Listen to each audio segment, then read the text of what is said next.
had never experienced anything like that before. So she could not wrap her head around, like, oh my gosh, we're the only two people here. What did we just hear?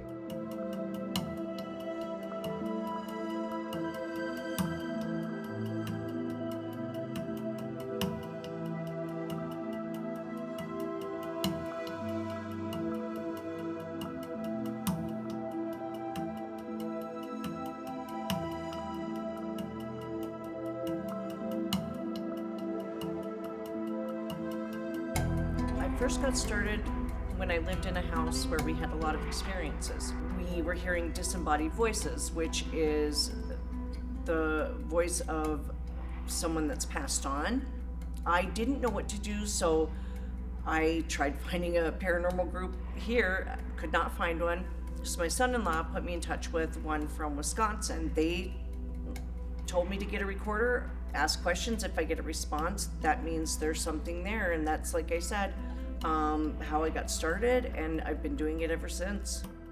My name's Seth Lange. I used to work at the Landmark Inn Hotel, which since the 70s and 80s, I believe has been known as a haunted hotel. It has been listed on a few websites with varying stories, some of them true, some of them more for PR.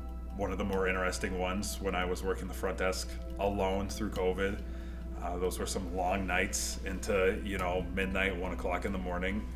And one that sticks out to me was that while at the front desk, it was very dark, very quiet. I was just jamming to music when somebody had said my name from down the hallway. And I thought maybe one of the managers or maybe the maintenance guy was in doing work that night. So I looked, over the desk down the hallway, and all I saw was our event space door closed on its own.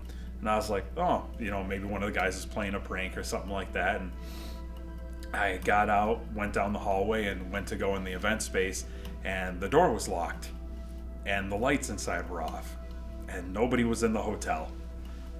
So at that point, I went back to the desk and just turned the music up a little bit louder in the lobby and turned all the lights on.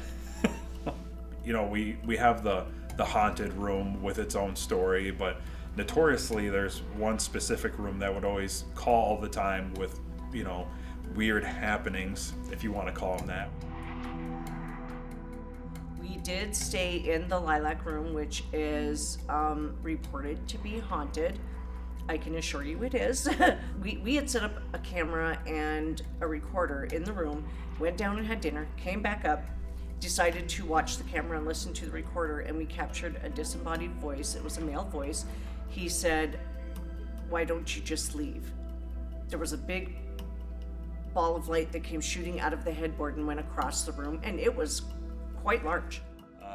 Working the desk a lot, you get a lot of weird calls, bad service, especially up here in the UP, as people are coming from Munising and traveling for work. They're constantly in the hills and stuff. But one of the weirdest calls we constantly get is the phone quite literally sounds like somebody is holding it under a waterfall, and all you can hear is just like really weird people just like talking. It almost sounds like they're 100 yards away through water just calling. It's always one of those, well, okay then, if you get better reception, just call me later. And nobody ever calls back after those ones.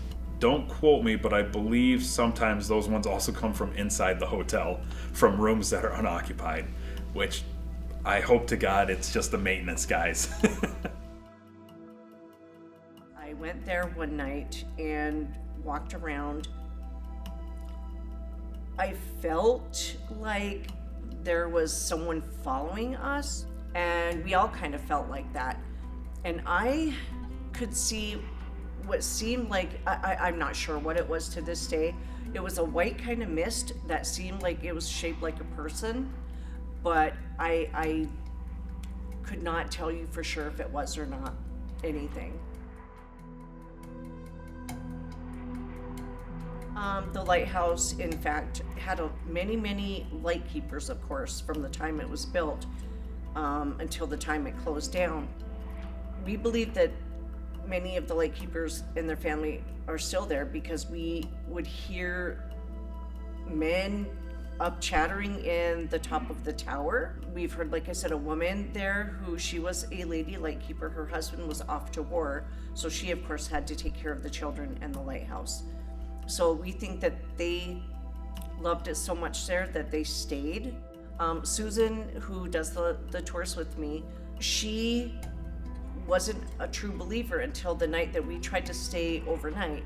And there we heard the voice of a man, we heard footsteps, and when we went to leave, we heard a maniacal laugh come right out of the basement, and she had never experienced anything like that before. I mean, a lot of people, they go to right away, it's something satanic, and it's not. Demon is a word you'll hear a lot in the paranormal field. Demons aren't what people think they are, and a lot of the time, like I said, I'll go to a place because, you know, the people on the paranormal show said, oh, there's a demon there, and come to find out there's not a demon there. It's more than likely just a really ticked off spirit that wants people to stay away. I like to tell people I'm not trying to push this on them. It's something I like to do. I love the history of the places I go to, so it's a learning experience for me. But if I can share it with other people, I like that. And if they don't believe in it, then I can't force them to. You know, go out and try to have an experience and see if it changes your mind.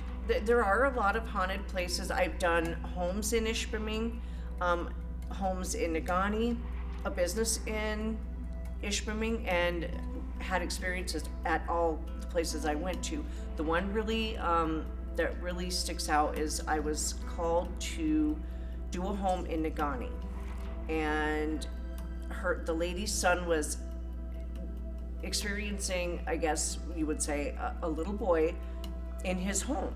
And the little boy would come there all the time and told him his name, and then he would talk to the little boy all the time, but then the little boy started kind of being threatening with him, so he told his mom, and so that's when we got called in. So we found out during this investigation that a little boy, in fact, was murdered next door in the 80s, and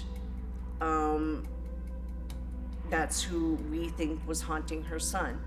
Personally, I get a gut feeling, I get kind of an anxious butterfly feeling in my stomach. That's when I know something is there. Or I have been known at the lighthouse to get really bad headaches if there's a spirit that's too close. I have a ton of stuff that I like to use, but I like to use my own instincts, my own feelings a lot of the time, because that seems to work better. Especially if they like you, they'll give you just that feeling that you'll know someone is with you. And so I just kind of go on that. I have a Facebook page, it's Yooper Paranormal.